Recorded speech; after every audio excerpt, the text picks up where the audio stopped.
সুপ্রিয় দর্শক, আসসালামু আলাইকুম। নিউজ 24 এর সন্ধ্যার সংবাদে আপনাদের সবাইকে স্বাগতম। প্রথমেই জানিয়ে দিচ্ছি সংবাদ শিরোনাম। টেকনাফে বিস্ফোরণের বিকট শব্দ, কাটছে না সীমান্তবাসীর আতঙ্ক। জামায়াতের প্রশংসা করে যা বললেন গোলাম রাব্বানী। নরসিংদীতে দু গ্রুপের সংঘর্ষে 2 ইউপি সদস্য নিহত। ভারতের আজ্ঞাবহ সরকার পালিয়ে যাওয়ায় গাত্রদাহ, মন্তব্য ডাক্তার জাহিদের। ভারত নিজেদের স্বার্থ রক্ষায় শেখ হাসিনার জন্য মায়াকান্না করছে, মন্তব্য রিজভীর। দ্রুত জাতীয় নির্বাচনের রোডম্যাপ দিন, দাবি মোশাররফের। এতক্ষণ শুনছিলেন সংবাদ শিরোনাম। পুরো খবর পেতে ভিডিওটি শেষ পর্যন্ত দেখুন। সর্বশেষ সংবাদ পেতে চ্যানেলটি সাবস্ক্রাইব করুন। এবার বিস্তারিত। টেকনাফে বিস্ফোরণের বিকট শব্দ, কাটছে না সীমান্তবাসীর আতঙ্ক। মিয়ানমারের রাখাইন রাজ্যের মংডু টাউনশিপে বিস্ফোরণের শব্দে কাঁপছে কক্সবাজারের টেকনাফের সীমান্ত এলাকা। বিস্ফোরণের বিকট শব্দে টেকনাফ পৌর, সদর, সাবরাং ও শাহপরীর দ্বীপ এলাকার বাসিন্দারা ঘুমহীন রাত কাটাচ্ছেন। শনিবার ভোর 4টা থেকে বেলা 11টা পর্যন্ত একের পর এক বিস্ফোরণের শব্দ আসতে থাকে। এর আগে গত বৃহস্পতিবার সন্ধ্যার পর থেকে গতকাল শুক্রবার মধ্যরাত পর্যন্ত টানা বিকট বিস্ফোরণের শব্দ শোনা যায়। এ সময় মিয়ানমারের আকাশে বিমানের চক্করও দেখা গেছে। ধারণা করা হচ্ছে মংডু টাউন নিয়ন্ত্রণে নেওয়া আরাকান আর্মির অবস্থান লক্ষ্য করে বোমাবর্ষণ করা হচ্ছে বিমান থেকে। জামায়াতের প্রশংসা করে যা বললেন গোলাম রাব্বানী। ব্যক্তি ও দলগতভাবে আদর্শের চর্চা ও আদর্শিক সহযোদ্ধার পাশে দাঁড়ানোর বিষয়ে জামায়াতের প্রশংসা করেছেন ছাত্রলীগের সাবেক কেন্দ্রীয় সাধারণ সম্পাদক গোলাম রাব্বানী। শুক্রবার এ নিয়ে নিজের ভেরিফাইড ফেসবুক আইডিতে একটি পোস্ট করেন তিনি। পোস্টে তিনি লিখেছেন, একই নীতি আদর্শ চেতনায় বিশ্বাস করা নিজ দলের নেতাকর্মী ও সমর্থকদের বৃহৎ আদর্শিক পরিবারের সদস্য হিসাবে ওন করা, যে কোনো ন্যায়সঙ্গত প্রয়োজনে ও সংকটে আন্তরিকতা ও সাধ্যের সেরাটা দিয়ে পাশে থাকা আবশ্যক রাজনৈতিক গুণ। আপনি স্বীকার করুন বা না করুন, আদর্শিক সহযোদ্ধার পাশে দাঁড়ানোর দলগত ও ব্যক্তিগত চর্চায় আওয়ামী লীগ, বিএনপি কিংবা অন্যান্য রাজনৈতিক দলের চেয়ে জামায়াত ও তাদের নেতাকর্মীরা ঢের এগিয়ে। বহু চড়াই উতরাই প্রতিকূলতার মাঝেও যা তাদের টিকে থাকার অন্যতম সহায়ক শক্তি, কার্যকর টনিক।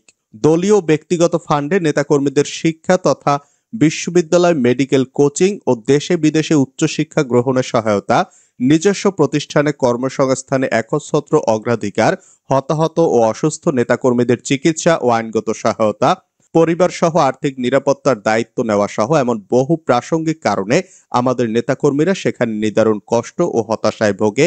তাদের নেতাকর্মীরা সেথা দলীয় সহায়তায় দারুণ মানসিক জোর পায়। ৭১-এর ভূমিকা সহ বহুবিধ বিতর্ক সমালোচনা থাকলেও তাদের আদর্শে বিশ্বাসীদের দায়িত্ব নেওয়ার আপ্রাণ প্রচেষ্টার জন্য তারা অনুকরণীয় প্রশংসার দাবিদার।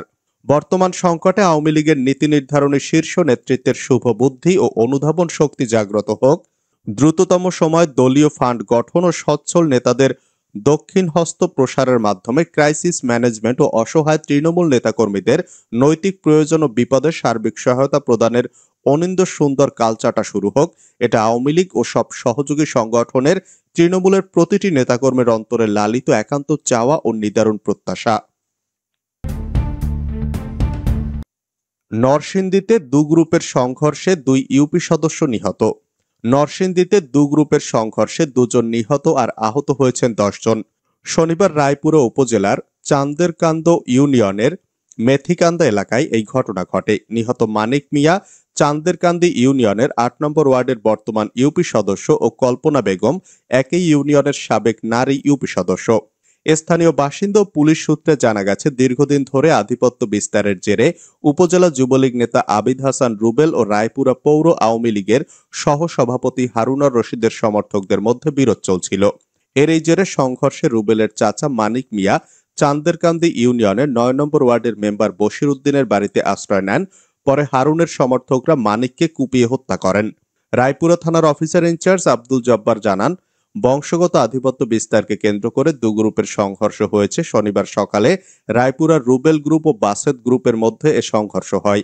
এ ঘটনায় আরো 10 জন গুরুতর আহত হয়েছেন। আহতদের উদ্ধার করে হাসপাতালে ভর্তি করা হয়েছে, তবে অভিযোগ পেলে ব্যবস্থা নেব। ভারতের আজ্ঞাবহ সরকার পালিয়ে যাওয়ায় গাত্রদাহ, মন্তব্য ডাক্তার জাহিদের। পতিত স্বৈরাচার ক্ষমতা দখলের দিবাস্বপ্ন দেখছে বলে মন্তব্য করেছেন বিএনপির স্থায়ী কমিটির সদস্য অধ্যাপক ডাক্তার এজেডএম জাহিদ হোসেন। শনিবার দুপুরে এক সমাবেশে তিনি এ মন্তব্য করেন। ভারতের আগরতলায় বাংলাদেশের সহকারী হাইকমিশনে উগ্রবাদী হিন্দুদের হামলা এবং ভারতীয় আগ্রাসনের প্রতিবাদে জাতীয় প্রেস ক্লাবের সামনে ভয়েস অব টাইমস নামক সংগঠনের উদ্যোগে এই সমাবেশ হয়। পরে বিক্ষোভ মিছিলও শেষ করে সংগঠনটি।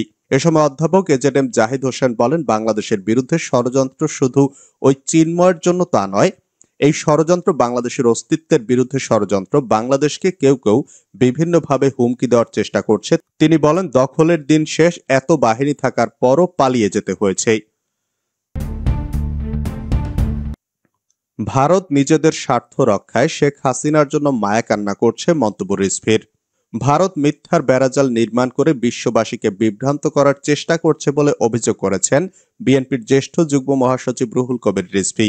কিন্তু প্রযুক্তির এই যুগে তারা সফল হতে পারছে না বলে মন্তব্য করেন তিনি।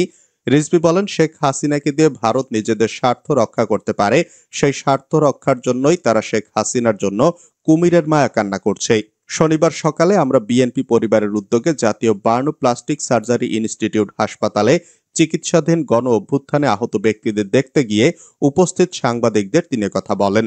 দেশ ছেড়ে যাওয়া পলাতক স্বৈরাচারের জন্য ভারত মায়াকান্না করছে বলে মন্তব্য করে রিজভী বলেন, পালিয়ে যাওয়া স্বৈরাচারের জন্য মায়াকান্না করছেন পার্শ্ববর্তী দেশের রাজনীতিবিদেরা, নীতি নির্ধারকেরা এবং আরো অনেকেই, বিশেষ করে আত্মা বিক্রিকারী গণমাধ্যমের লোকজন।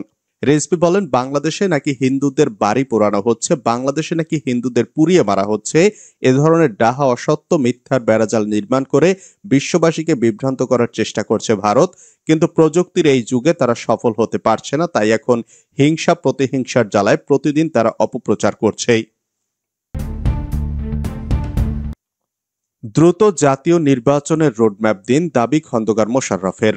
দ্রুত জাতীয় নির্বাচনের রোডম্যাপ দেওয়ার আহ্বান জানিয়েছেন বিএনপির স্থায়ী কমিটির সদস্য খন্দকার মোশাররফ হোসেন।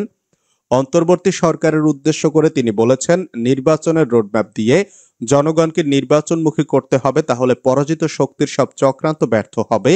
দ্রুত জাতীয় নির্বাচনের রোডম্যাপ দিন। শনিবার জাতীয় প্রেস ক্লাবে এনপিপির আলোচনা সভায় কথা বলেন তিনি। খন্দকার মোশাররফ হোসেন বলেন, সংস্কারের কথা বলে অনির্দিষ্টকালের জন্য ক্ষমতায় থাকলে ষড়যন্ত্র ও অস্থিরতা আরো বাড়বে। কেউ যাতে আধিপত্য বিস্তার করতে না পারে তা নিশ্চিতে সবাইকে ঐক্যবদ্ধ থাকতে হবে।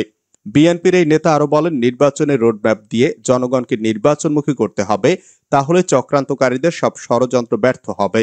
তিনি আরো বলেন, অবিলম্বে জনগণের ভোটের অধিকার ফিরিয়ে দিতে হবে, কারণ ভোটের মাধ্যমে সরকার পরিবর্তন করতে না পারলে জনগণ তাদের বিদায় করবে।